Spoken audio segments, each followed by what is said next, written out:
Hey, good morning, everyone, or good evening if you're back home in the States. It's Wednesday morning here for me. And so, for those of you here now, welcome. And for those of you in the future, you are about to hear a fantastic conversation. I typically talk about job crafting here on this channel, talking about how to make your job work for you.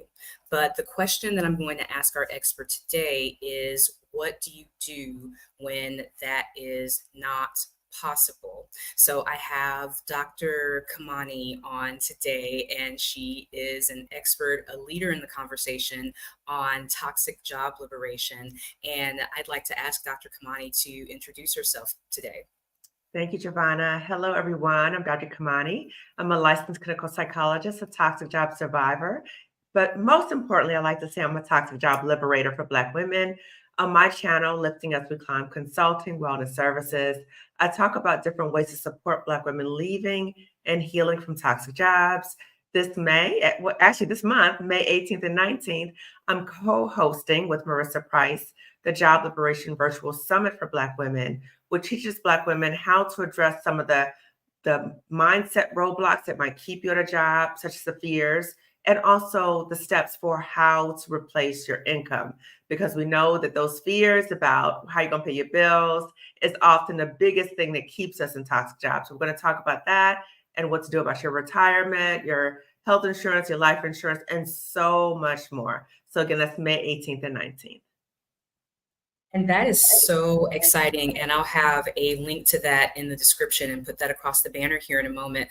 But I'm really excited about you offering this to Black women because a lot of the things that you just talked about, the fears, can keep people in their jobs. And there's Mhm. sometimes when, there are busy seasons in every job, but a Mhm. toxic job goes way beyond that. And sometimes people Mhm. don't know how to get out. So, can you Yeah. kind of share with the audience your inspiration behind the Job Liberation Virtual Summit and more of its goals?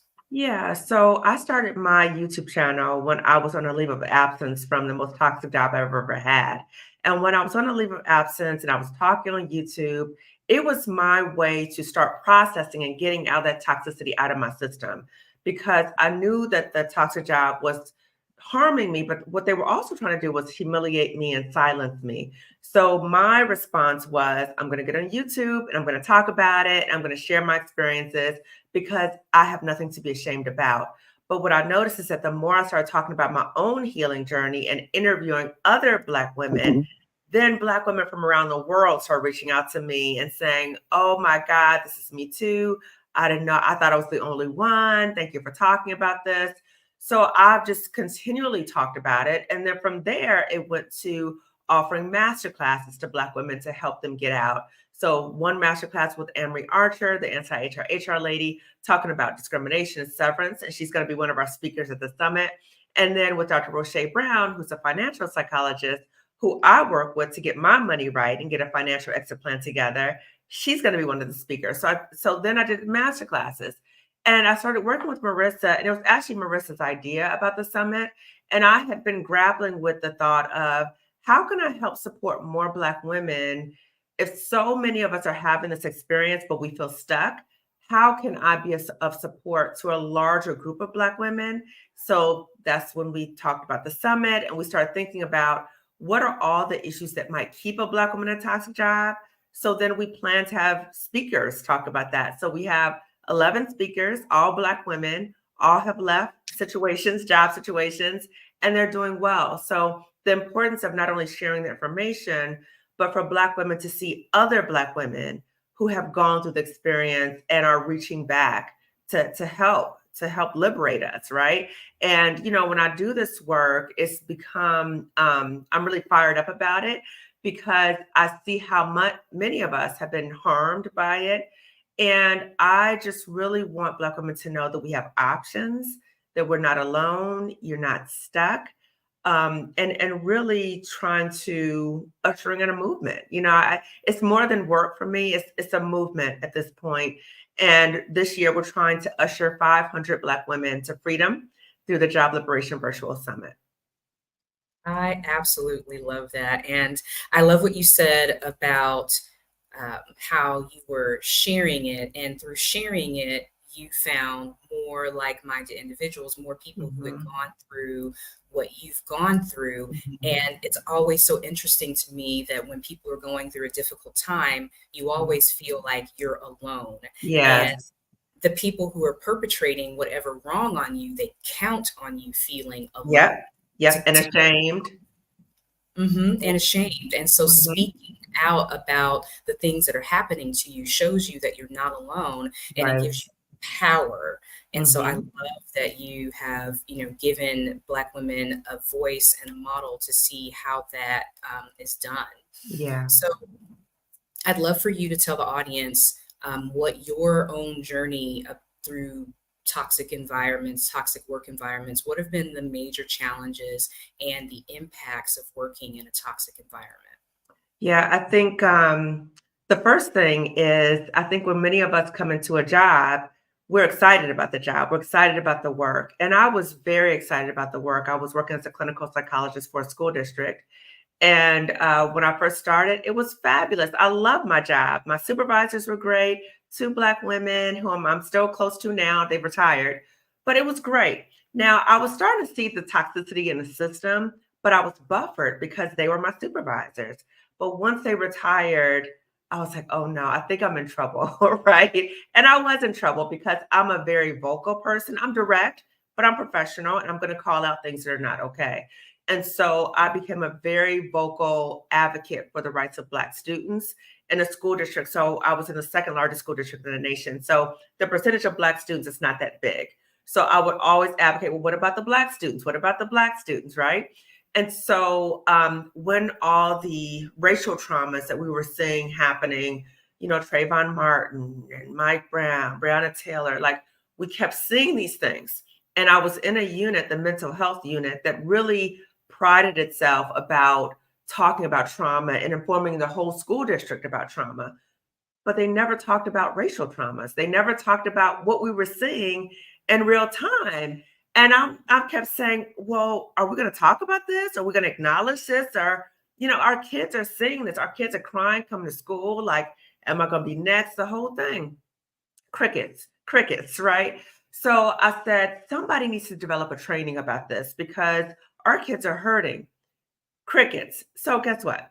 I was like, okay, I'm going to do it. Right. So I took the initiative. I said, we need to talk about historical trauma, racial trauma, ACEs, epigenetics, all of these implicit bias, all these different things. So I reached out to another Black woman colleague and we co-developed this training.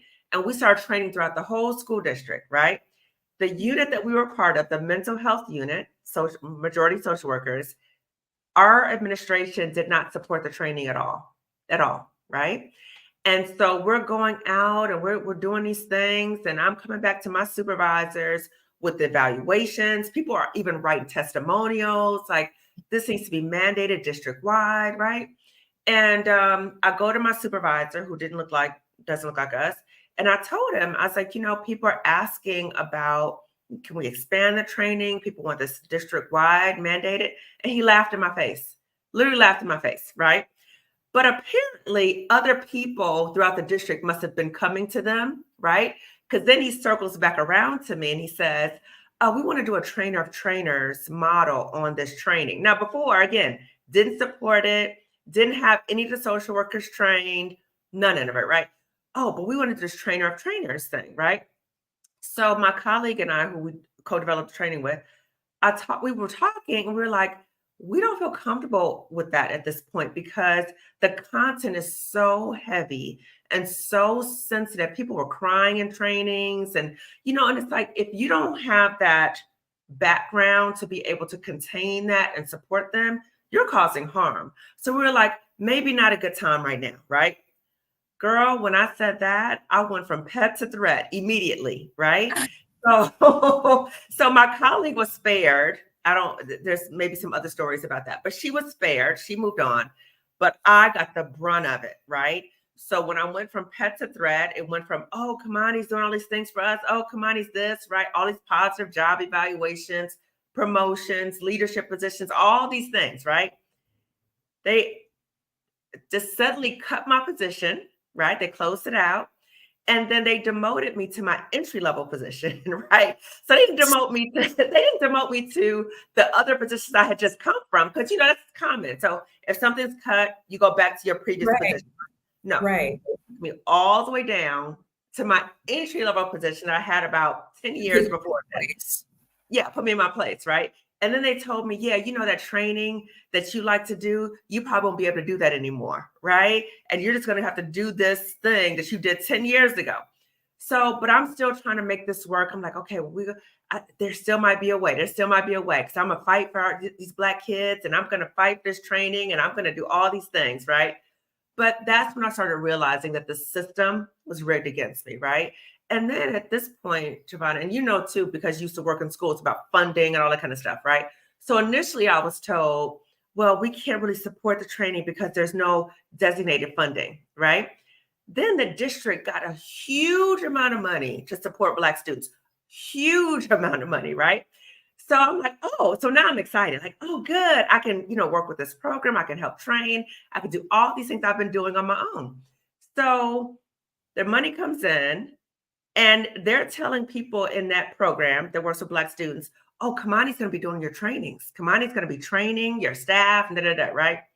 So people are coming back and telling me, oh, you're going to be doing our trainings, right? So I'm going to the administrators in my unit. They said, no, you have no involvement with that program at all. At all. So I'm like, wait a minute, they're telling me this, you're telling me this. And it just got to a point where it was like crazy making, right? Then they said that I was harassing the administrator in the other program, and he was sick of me and he didn't want to work with me anymore, which is a complete lie, right? Because I went back to him because he was reaching out to me like, when can you train? I was like, well, they told me I can't train. And they said that I'm bothering you, right? He was like, that is a complete lie, right? But when you're in a system like that, they would not allow for this person to come into the meeting because they knew that he would call them out, right? So it just got to a point, Giovanna, where I was like, I've been demoted all the way to my entry level position. I'm not going to grow. And the one thing that I love now about this job, they've said, you cannot do this at all, even though they're telling other people that I'm going to be doing this, right? So at that point, I took a leave of absence because I started getting like physical symptoms, psychological symptoms. I was in therapy. It was very depressing, right? So I went from a woman who was excited about the work, dedicated to the work, a woman who, went from that to the alarm clock would go off and I would just sit there and dread that I didn't even want to get out of the bed, right? So I became like a different person. I became like a shell of myself. My family could tell that something was wrong because I just wasn't fully present. I was sad, anxious, talking about the job all the time, sleeping problems, hair falling out, all these different things.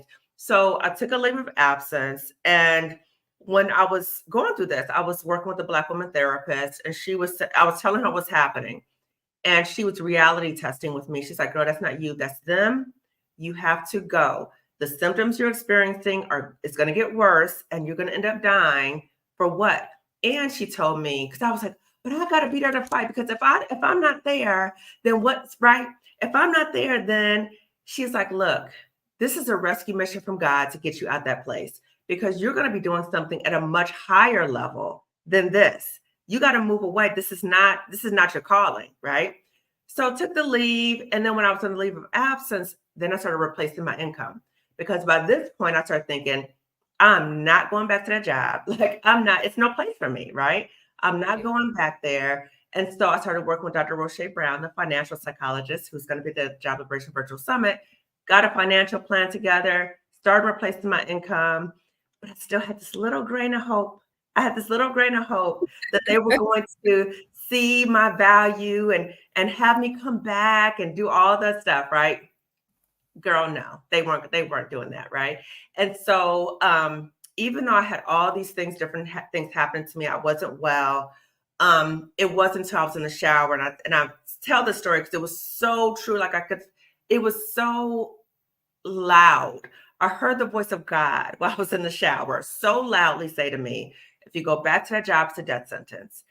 And I'd never had something like that happen before. So I got out the shower, got dressed, sent my resignation in effective immediately by email. And I said, I'm resigning because this job is making me sick. I'm in a mental health unit, and the mental health unit, because of the workplace bullying and the workplace trauma, it's harming me, and I am resigning. And people ask me, when I do my YouTube, they say, does your old job know that you are talking about them? I said, yeah, because people from the old job contact me. I see on LinkedIn, they're the biggest people who follow me, the company, right? And when I resigned, I included the superintendent of schools in that email. So they all know. That's why when I tell people it's the toxic system, they all knew about this workplace bully. She had been sued before with another Black woman. Like, they knew about this woman, but they allow for these people to continue. So that's when you know that an environment is toxic and it's time to exit. Mm-hmm. Oh man, you just said so much there, so much. And I'm so glad that you received a signal that was strong enough for you to leave, Yeah. because people in helping fields Hmm. sometimes feel so guilty Yeah. about leaving or doing anything to self-care or just to save themselves, coming from Hmm. education. Hmm. It's always, what about the kids? If I'm Yeah. not there, what's going to happen to the kids? Yeah. Well, if you die, or if you have a stroke from stress, or a heart Hmm. attack, or Hmm. whatever, then you can't be there for anyone's kids, including your own, if you have them. And so I Exactly. definitely, And I love my kids more than that, right? And exactly. Giovanni, it like that experience scared me. It really scared me because I knew it was true. I knew it was true. I could feel it in my spirit. I was like, this is right. Because at that job, I had seen a lot of Black women who were not that much older than me dying, right? Just flat out dying, or they were having heart attacks, developing cancer, having strokes, and not that much older than me. So that Mhm. was a real wake up call to me. And I was like, not me, not for this job, Mhm. not for No. any job, not for any Not job. for any job. Not for any Yeah. job. Definitely. Mm-mm. Yeah. Yeah. I can certainly remember, being in that position myself as a, former high school principal, Mhm. and dealing with, not a toxic school, but just the Mhm. school system at the moment was just so, Mhm. disheartening. I think I've told you my Mhm. story before of dealing with, Mhm. verbal abuse from Mhm. students and parents, and Mhm. physical abuse, breaking up fights, and just mental trauma, having to watch Mhm. kids get arrested, or, things of that nature. And so it definitely takes Mhm. a toll. And when I Mhm. chose to move my family, to the island of Borneo. It was Mhm. fulfilling a decades long dream, but it was also, to give myself some space to be healthy, both physically Mhm. and mentally. And that has Yeah. worked, so well. And so I think, Dr. Kamani is a testament. My story is a testament as well to any kind of helping profession, that you have to take care of yourself. You have to Mhm. persevere, because there is something more for you. And it's Mhm. not where you are, where you're suffering and Mhm. becoming a smaller version of yourself, or, like you said, Mm. a shell of yourself. You have too Yeah. much to give. And so Yeah. definitely make a change. And, the comment that you said about, you hoping that they see the value in you, and that maybe they offer you back. It's like, being in an abusive relationship, Right. or, wanting that person to see, that if without me, what are you? But they're Mhm. harming you, and they don't Well, care. yeah, and they don't care because the people, and I say this a lot on my YouTube channel. Many times as Black women, we try to logically figure out, it doesn't make sense. Like, why would they do this to me? Like, I'm a good employee. Mhm. Like, why would they? But it's Mhm. not going to make logical sense because they will try to destroy you because of their own projected incompetence and insecurities, right? So putting you down makes them feel better in a very sick way. So we will never understand that. And Giovanna, I did a video recently where after I resigned, they did ask me to come back, right? And that I was actually, and I was very open on that video. I was embarrassed because I was thinking about it, not as an employee, as a contractor, right? I thought Mhm. about it, but I was like, it was making me sick. Like the thought of it just made me sick. My husband finally said, you're not going back there, right? So, but I just want to be open to people that sometimes even after you leave, and they might, just like an abusive relationship, might come back. Oh, it's going to be different. It's going to be different. It's not going to be different. Mm-hmm. Yeah, that definitely resonates with me because things are, going really well here, but I had that six-figure income back home, and I don't have that six-figure income anymore. And sometimes I'm like, oh, maybe if I go to another district, it won't be this way, or maybe if I go over here, it won't. No, Right. that way lies. Lies that we tell ourselves. Yeah, we got to confront the lies and say, no, that's a lie. That's a lie. Yeah, Mhm. definitely. Mhm. So tell us, in your opinion, in your view, Mhm. what are some of the things that constitute a toxic job environment? Mhm. Anything that harms you physically and or psychologically, and I would even add spiritually, because I was getting to the point where I was asking God, why is this happening to me? Like, I'm such a good person. Why would you let this happen to me? So that might happen to you too. So it might look different in terms of how it plays out. But I would just say anything that is harming you physically, psychologically, and or spiritually, pay attention Mhm. to that. Pay attention to the signs that you are being harmed. And don't try to, oh, it's not that big of a deal. Or, oh, I'm just going to my vacation. I'm just going, sleep in. Or, oh, I can't wait for the weekend, right? But you're barely making it during the week. We need to pay attention to that. Yeah, Or this and one, crying on your way to work or crying in the parking lot. Woo, I've mhm. heard that. Now that was not my experience, but I've heard that way too much from Black women. Yeah, definitely. Um, so when I'm talking to people, especially people, in education, we all know that there are ebbs and flows in the school year. There are busy times, testing season, graduation, the beginning of the year. And when I'm talking to people about how to make their job work for them, I'm talking to them about how to delegate things and so that they can do things that are more within their area of genius. The same way that you created that program to talk about racial trauma, that's Mhm, something that you were excited about, mhm, something that made you more engaged in your job. And so that's kind of what mhm, I talk to people about, is how can you find the things that really light you up, that are mhm, going to make your job more engaging, mhm. so that it's a win-win. It's a Yeah, win for you and it's a win for the company as well, because you're using your absolutely. talents, right? Um, but there's a difference between a busy season that's going to Mhm, end mhm, and something that is harming you mentally or physically mhm, or spiritually. But mhm, sometimes we don't know. And what you just said about explaining it away, maybe I just need to take a mental health day, maybe I just need to mhm, go to the spa. mhm. What are some of the very early signs that you're in a toxic job situation that you might not recognize or that you might try to explain away? I think overall, it's any change in your baseline behavior. So just like I said, I became like a shell of a person, like I was excited. Then I started dreading waking up. I started dreading going to work. I just dreaded everything about it. Like Sundays became just, oh my God, I don't want to go back there, right? So Sundays at 5 o'clock, that feeling. When you start noticing that you're having like some types of physical symptoms, pay attention to that. Like, are you gaining weight? Like, are you doing a lot of emotional eating? Are you tired a lot? Are you just like anxious all the time about things, right?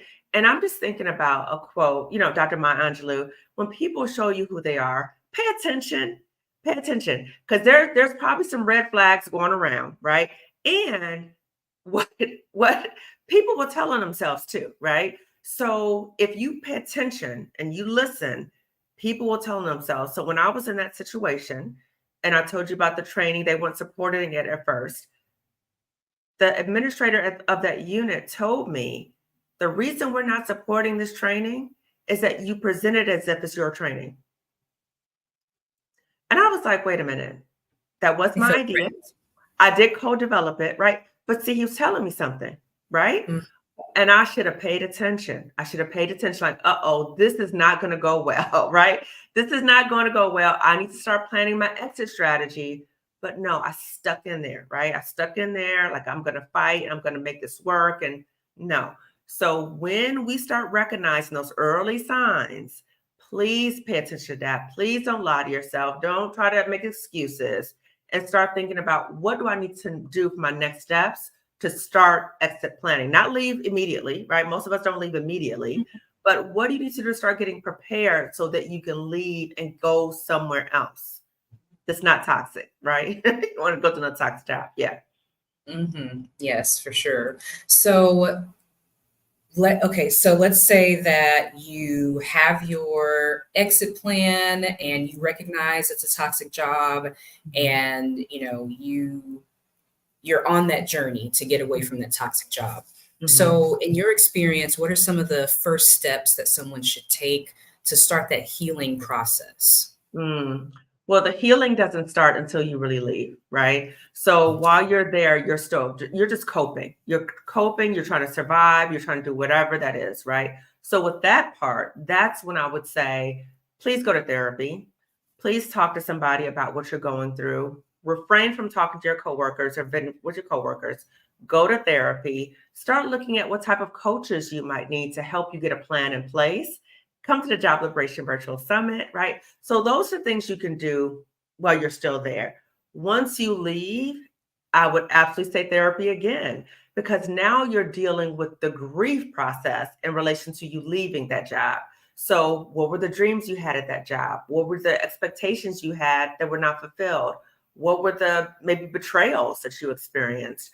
So after that would be the ongoing healing process, and really surrounding yourself with people who are pouring into you, who are supporting you, telling you about other opportunities, but just really pouring into you. And if you have like those moments, just like I did, of thinking about going back, right? They're like, "Girl, don't do that," right? Good sister friend. So, "Girl, what are you doing? Do not do that." So you need that around you as well. Okay. All right. Definitely. So you talked about having the supportive community when dealing with your toxic job environment. Mhm. Um, can you give some strategies for individuals who are still in the job and Mhm. trying to cope or trying to regain some semblance of sanity or control? Because as you said, it's sometimes you can't leave immediately, and so you've got Mhm. to get some things in order. Mhm. You've got to create that exit strategy. So Mhm. if you're still in the midst of Mhm. what feels like a battleground day in and Mhm. day out, what are Mhm. some strategies you can use to gain some control and to cope so that you don't end up with some kind of health scare from the stress? Yeah, so it goes back to therapy, number one, because therapy is an objective person who can help you reality test about what's happening. Because the job is gaslighting you so much that you might start self gaslighting yourself, and then you don't even trust yourself about the ability to make decisions. So that's number one. Number two, start talking within your network, not coworkers, outside the job. Are there other Black women who have gone through similar situations, and have they pivoted out? If so, talk to them and ask them what were the steps that they took, and can they support you? Can they be your accountability partners? Be also mindful of not talking to those people who will tell you to stay at a toxic job, right? So limit what contact you. Don't tell them all your business. "Oh, I'm trying to leave." "Girl, don't leave. That's a good job." And they start projecting their fears onto you. Limit what you share with them. And so you need to find those pockets of people, even looking like on Facebook or on LinkedIn. Are there professional groups that you could be a part of where you can start talking to them or connecting with different people, reaching out, emailing different people on LinkedIn to see, hey, do you have a moment? Can I talk to you? And as you're starting to look at if you want to transition to another job, do your research, right? Because we don't want you ending up in another toxic job.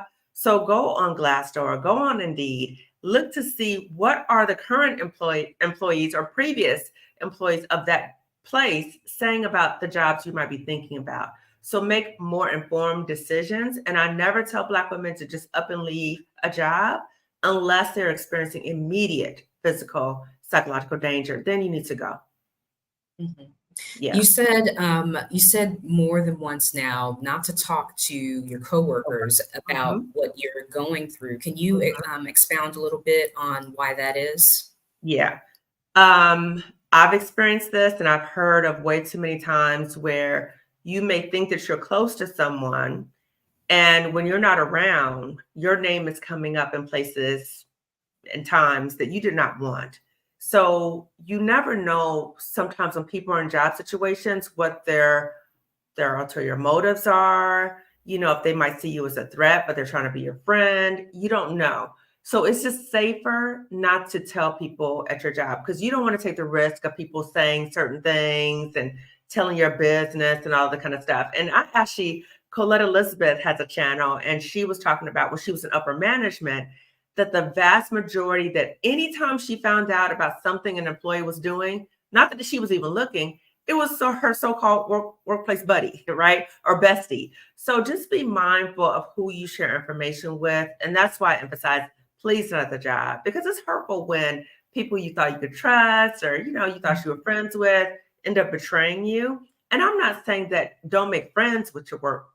I'm not saying that. I still have friends that I've met from the job, but just be mindful. Just be very cautious of what information you're sharing with coworkers. Yeah, I think that is definitely, great, great advice. Mhm, And I know when I was planning to leave, mhm, my job as high school mhm, principal, that's something that I did not talk to anyone about. Number mhm. one, because it causes anxiety for teachers Yeah. when they know that their principal is leaving because, Mhm, mhm, they're what's happening and who's mhm, going to come in next and how is mhm, that person going to be. And so I didn't want to mhm, cause them any unnecessary stress in an mhm. already stressful job. And so I Yeah. definitely understand that you want to keep that information close to you because people talk, whether it's malicious or not. There's some news that they have, there's something interesting, and Mhm. some people just they can't keep it Right, in. right, right, right.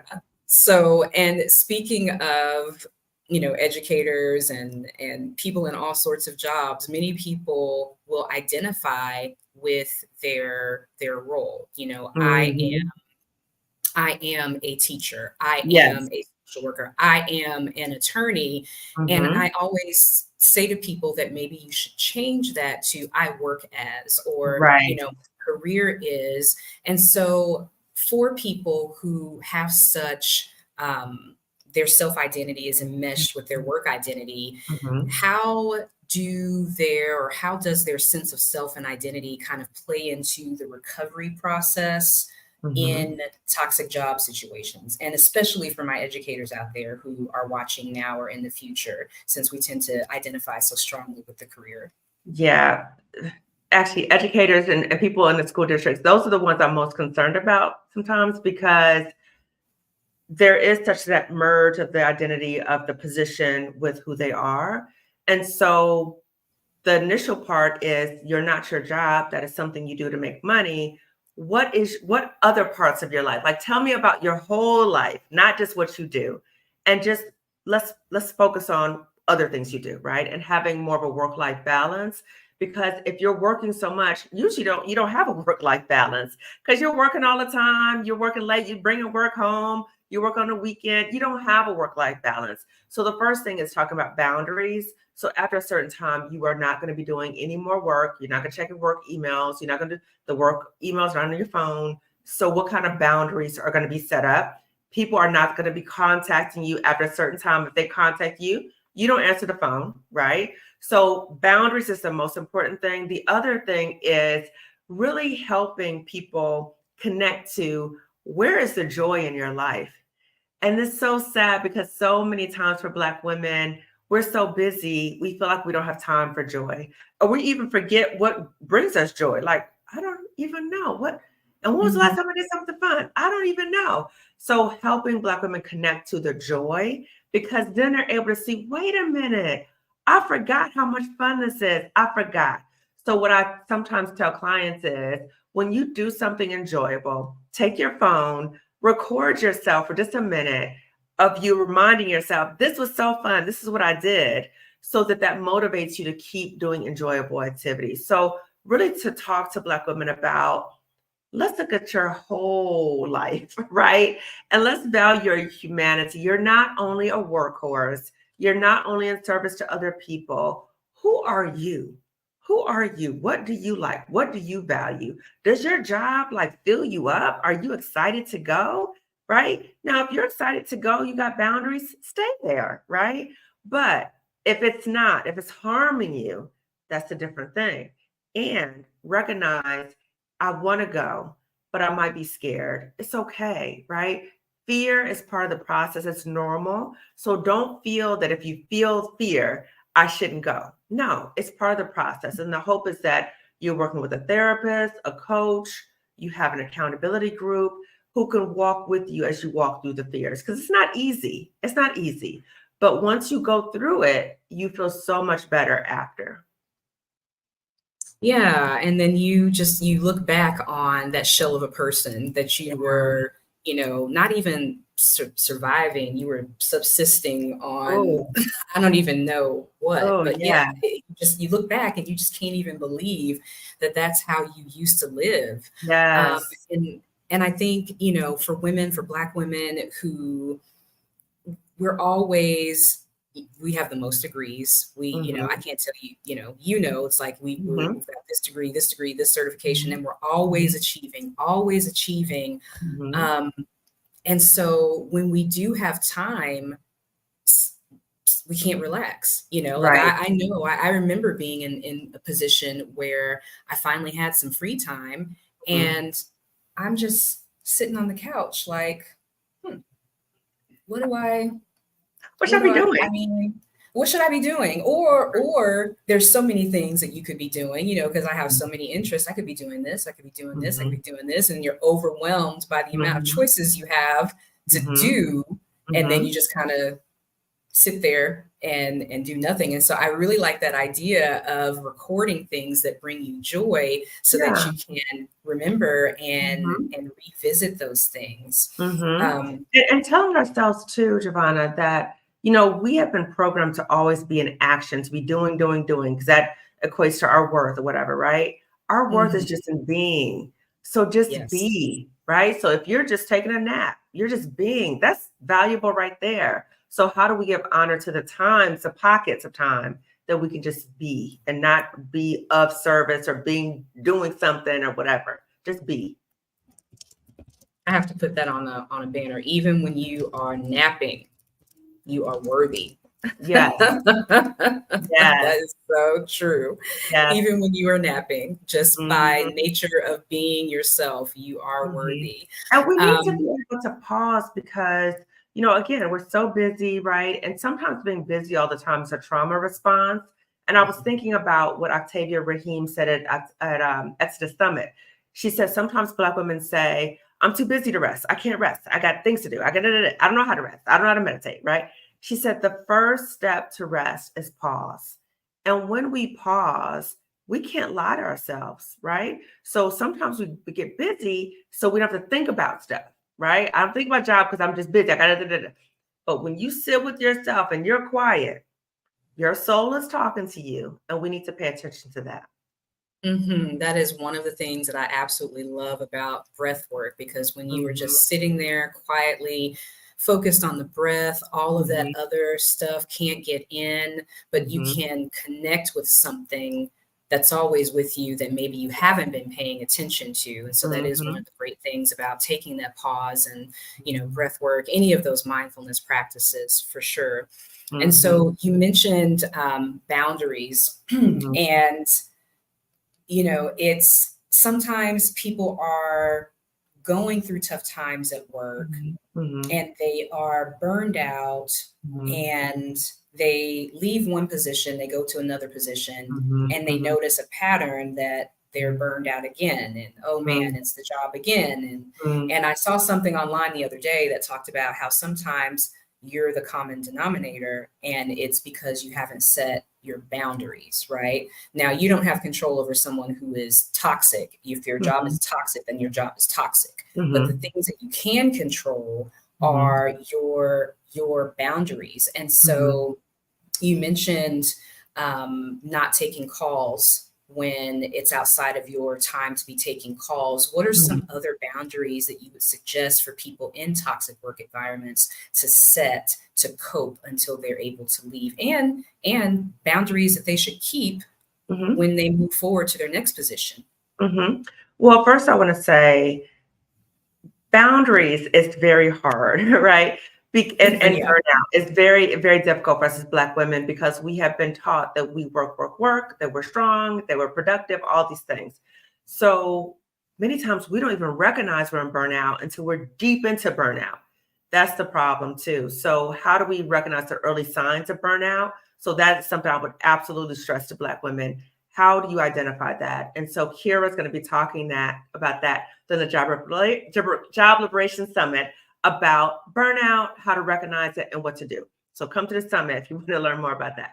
But with boundaries, the first thing I would say is be mindful of how much you bring work stuff into your home. So that means actual physical work. That means talking about your job. That means thinking about your job, anything else. So when I was in the toxic job, so before the panorama, whatever you want to call it, right?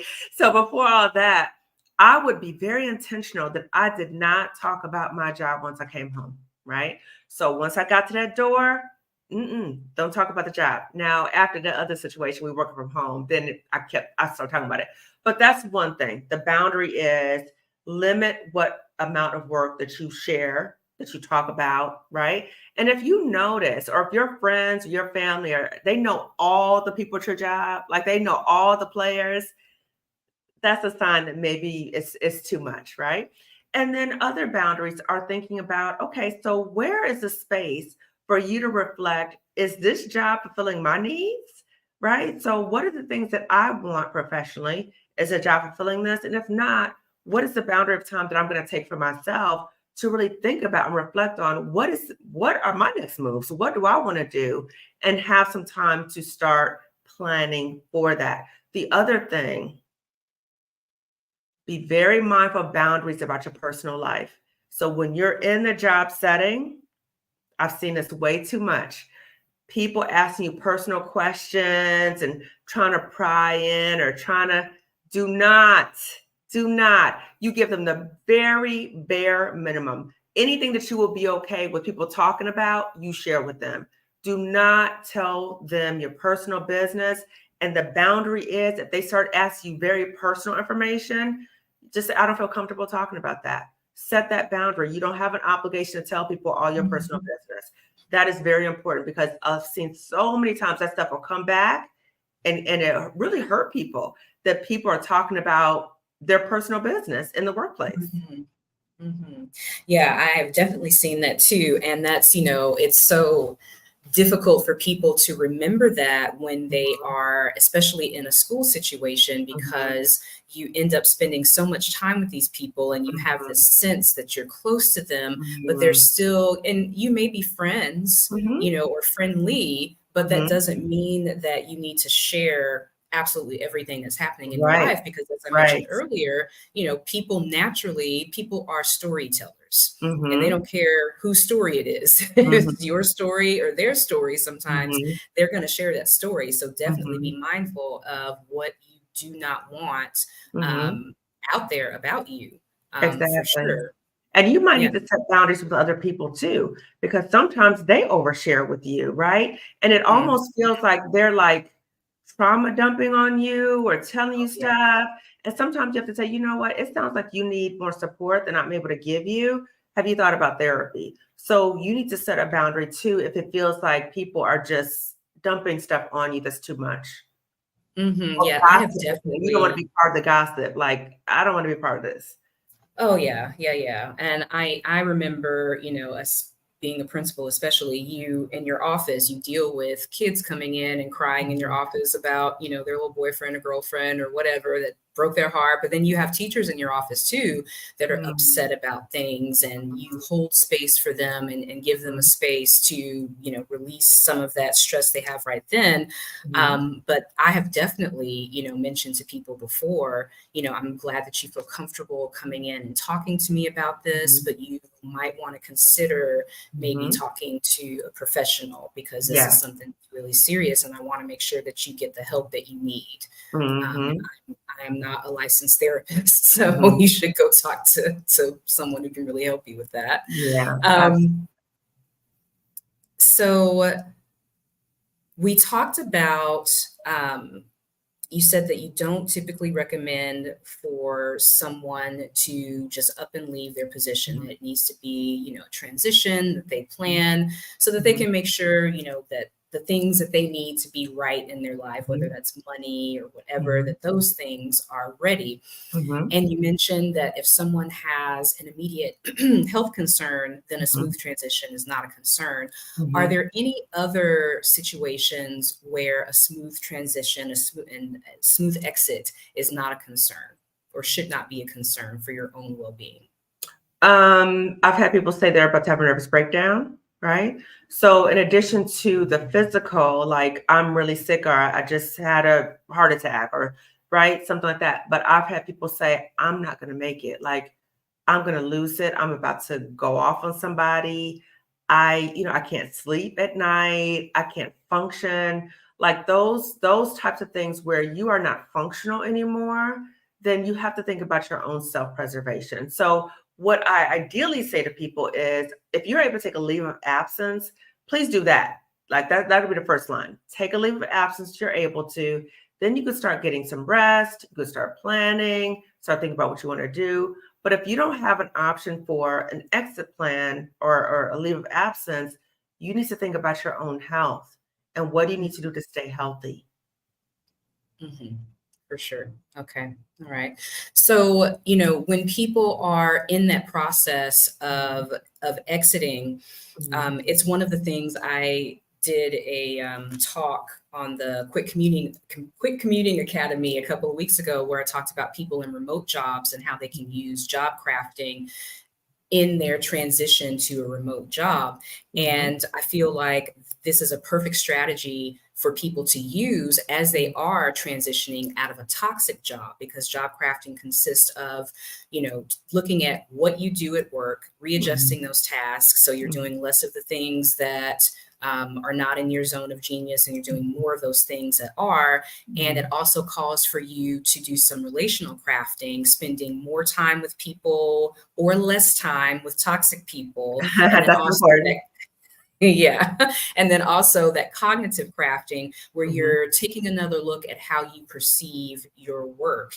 And I feel like Mhm. that's very important in the exit strategy of a toxic Mhm. job. You've Mhm. got your identity being wrapped up in it. Mhm. You've got, the guilt. You've got all Mhm. of these things that you need to think about. So, Mhm. in your professional opinion, what are Mhm. some maybe reframes or some cognitive shifts that people need to think about as they are exiting from a toxic job? Yeah, that again, you are not your job. That's something that you do. That even though it may be sad to leave, you will be able to process the grief and you will be able to move on. Even though you might feel that this is the only place where you're able to do this work, that is not true. You'll be able to do this work somewhere else that's less toxic. And you have to keep reminding yourself of, I have options. I have options. The fears that I might have about staying here, they are just fears. They're not reality based. Look at the data. Look at the data around you. So if you were able to get this job and another job and another job, the data is showing you you'll be able to get another job if that's what you want to do. So you have to keep reminding yourself. So part of what happens is there's like a cognitive distortion and the fear starts taking over, right? So we have to Mhm. say, wait a minute, that's the fear. I acknowledge the fear, but I'm going to be able to work through this. And this is a distortion. That's not fact based. I'm looking at the data. You have to remind yourself of the data. Okay, all right. So, what if you had to say your parting advice, Mhm. or your strongest advice to people who are currently struggling in a toxic job environment? What would you say to them? I would say if you're a Black woman, register for the Job Liberation Virtual Summit for Black women, May 18th and 19th, where you will be learning about addressing the mindset issues that might keep you at a toxic job. You'll be learning about burnout, how to identify that. You'll learn about how your mental health may be impacted by being in a toxic job and what to do about that. And also with your sleep. A lot of times our sleep gets so messed up when we're in a toxic job. So how to come up with Dr. Scott is going to teach us about like a sleep hygiene, how to come up with that and sleep skills. And then Alicia Renice is going to end off with talking about how to connect to our dreams, our joy, all the things I talked about earlier. And Stephanie Perry is actually kicking us off with Job Detox that first day. Then the second day, we're going to have Emery Archer, the anti-HR lady, talk about issues of discrimination, severance, if that's something that you want to do. And then Libria Jones is going to be talking about how to get remote work, how to get contract or freelance work. And then Patrice is going to be talking about creating a side hustle, because a side hustle might help you transition out of your job. Then Marissa and I are going to be talking about creating your own business with your skills that you currently have. How do you do that? And then we're going to end off with Dr. Roche Brown, the financial psychologist, about coming up with your financial exit plan, which is so important. And then for those who want to upgrade their ticket, they'll have an additional day, additional hour with Dr. Roche Brown the following day, that Monday, really getting that financial plan together. So if you're trying to leave like 6 months within a year or something like that, it might be beneficial to get that highest tier of ticket so you can start getting that financial exit plan together. And we're also going to talk about ways to deal with your health insurance, your retirement, and your life insurance as well. So I would say that to any Black woman who is watching this right now and she is struggling, she feels like she's stuck, come to the summit to get information. You can decide when you want to leave. Nobody is saying you have to leave immediately, but at least you'll be prepared so that when you leave, you're leaving on your own terms. And know that this summit is for any Black woman. So it doesn't matter where you are in terms of your education level, where you are in terms of your type of job, where you are in the world. We have Black women coming from the UK and Germany. It doesn't matter where you are, and your privacy is valued. So you will not be seen on camera. No participants will be seen on camera. Names will not be listed.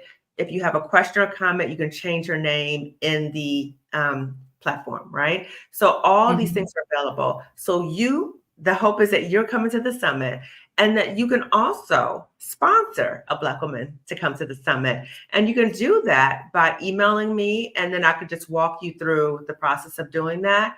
But we are on a mission of liberating 500 Black women through this summit this year. Next year is going to be more, but this year we want to liberate 500 Black women. So we're at like 200 now. So we got about 300 more women to usher into freedom. Okay, so you heard it. So everybody needs to look at the description and sign up. There's a link in the description for the Job Liberation Summit.